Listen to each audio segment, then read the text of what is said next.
नमस्कार, मैं अंजना और आप देख रहे हैं न्यूज सर्कल। आइए बढ़ते हैं आज की बड़ी खबर की ओर। पुलवामा विस्फोट में अमेजन से खरीदा सामान, एफएटीएफ रिपोर्ट से पाकिस्तान फिर बेनकाब। आतंकी फंडिंग पर नजर रखने वाली अंतर्राष्ट्रीय संस्था FATF financial action task force की ताजा रिपोर्ट ने पाकिस्तान और उसके आतंकी नेटवर्क की पोल खोल दी है। रिपोर्ट में यह चौंकाने वाला खुलासा हुआ है कि 2019 में जम्मू कश्मीर के पुलवामा में हुए भीषण आतंकी हमले में इस्तेमाल किया गया एल्यूमिनियम पाउडर अमेजन से खरीदा गया था। ये वही हमला था जिसमें सीआरपीएफ के 40 जवान शहीद हो गए थे। रिपोर्ट ने स्पष्ट रूप से बताया है कि ये सामग्री पाकिस्तान आधारित आतंकी संगठन जैश ए मोहम्मद द्वारा खरीदी गई थी। ये घटना न सिर्फ भारत के लिए एक बड़ा सदमा थी, बल्कि अब ये सामने आ रहा है कि इसका आधार वैश्विक डिजिटल प्लेटफॉर्म्स के जरिए तैयार किया गया था। ई कॉमर्स और डिजिटल भुगतान प्रणाली पर एफएटीएफ की चेतावनी। एफएटीएफ की report comprehensive update on terrorist financing risk में 131 पन्नों में कई अहम बिंदुओं पर रोशनी डाली गई है। रिपोर्ट में स्पष्ट रूप से कहा गया है कि ई कॉमर्स साइट्स और डिजिटल भुगतान प्लेटफॉर्म जैसे पेपल आतंकियों के लिए उपकरण बन सकते हैं अगर उन पर निगरानी और नियंत्रण ढीला हो। रिपोर्ट में उदाहरण के तौर पर बताया गया है कि एल्यूमिनियम पाउडर को अमेजन जैसी वेबसाइट से मंगवाया गया और उसका उपयोग आईईडी इम्प्रोवाइज्ड एक्सप्लोसिव डिवाइस में फ्यूल के तौर पर किया गया, जिससे विस्फोट की तीव्रता कई गुना बढ़ जाती है।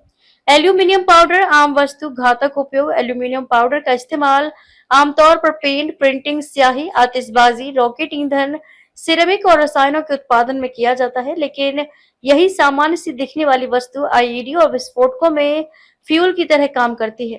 रिपोर्ट में यह भी बताया गया है कि आतंकी इसे वैध वाणिज्यिक उत्पादों के रूप में खरीद लेते हैं, जिससे सुरक्षा एजेंसियों के लिए निगरानी बेहद कठिन हो जाती है। गोरखनाथ मंदिर पर हमला, पेपल से फंडिंग। एफएटीएफ की रिपोर्ट में 2022 में उत्तर प्रदेश के गोरखनाथ मंदिर पर हुए हमले का भी जिक्र है। हमलावर ने पेपल के जरिए करीब 6,69,000 रुपए, लगभग 7,685 अमेरिकी डॉलर विदेश भेजे। उसने वीपीएन और अन्य गुप्त तकनीकों का इस्तेमाल कर अपनी पहचान छुपाई और इस्लामिक स्टेट आईएसआईएस की मदद करना चाहता था।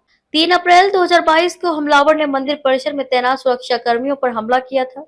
रिपोर्ट के अनुसार उसे विदेश से अतिरिक्त 10,323 रुपए, 188 डॉलर भी प्राप्त हुए थे।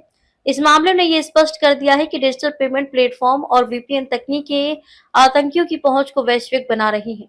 आतंक का नया चेहरा, तकनीक से लैस आतंकी नेटवर्क। एफएटीएफ की इस रिपोर्ट ने एक बार फिर दुनिया को चेताया है कि आतंकवाद अब सिर्फ बंदूक और बम तक सीमित नहीं रह गया है, वे अब तकनीक, डेटा और डिजिटल अर्थव्यवस्था का भी इस्तेमाल कर रहा है। ऑनलाइन खरीदारी से लेकर अंतर्राष्ट्रीय पेमेंट तक आतंकवादी अब हर उस प्लेटफॉर्म का इस्तेमाल कर रहे हैं जो आम लोगों की सुविधा के लिए बना है। एफएटीएफ ने रिपोर्ट में अमेजन और पेपल जैसे प्लेटफॉर्म्स के जरिए फंडिंग और सप्लाई की घटनाओं का जिक्र किया है। पाकिस्तान पर फिर उठे सवाल। एफएटीएफ की रिपोर्ट ने पाकिस्तान को एक बार फिर कटघरे में खड़ा कर दिया है। पुलवामा हमले में इस्तेमाल हुआ सामान पाकिस्तान से जुड़े आतंकी संगठन जैश ए मोहम्मद द्वारा खरीदा गया। ये बात अंतर्राष्ट्रीय स्तर पर साबित होना पाकिस्तान की आतंक को संरक्षण देने वाली नीति पर गहरी चोट है। एफएटीएफ पहले भी पाकिस्तान को ग्रे लिस्ट में डाल चुका है, लेकिन अब भी उसकी भूमि का उपयोग आतंकी गतिविधियों के लिए हो रहा है। रिपोर्ट इस बात को रेखांकित करती है कि जब तक ऐसे डिजिटल चैनलों पर कठोर नियंत्रण नहीं होगा, तब तक आतंकवादी नेटवर्क वैश्विक संसाधनों का गलत इस्तेमाल करते रहेंगे। क्या जरूरी है? अब रिपोर्ट के अनुसार ई कॉमर्स प्लेटफॉर्म्स को सख्त निगरानी तंत्र और केवाईसी सिस्टम लागू करने की जरूरत है। साथ ही डिजिटल ट्रांजैक्शंस और विदेशी फंडिंग पर भी गहन विश्लेषणात्मक निगरानी आवश्यक है।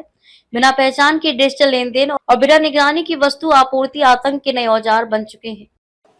अब तक के लिए बस इतना ही। फिर मिलते हैं एक ऐसी ही बड़ी खबर के साथ। तब तक के लिए नमस्कार और देखते रहिए न्यूज सर्कल। अगर आपको वीडियो पसंद आई हो तो लाइक करें व शेयर करें। ऐसे लेटेस्ट अपडेट पाने के लिए बेल आइकन प्रेस करना ना भूलें। अगर आप हमें फेसबुक या फिर इंस्टा के माध्यम से देख रहे हैं तो हमारे पेज को फॉलो जरूर करें। धन्यवाद।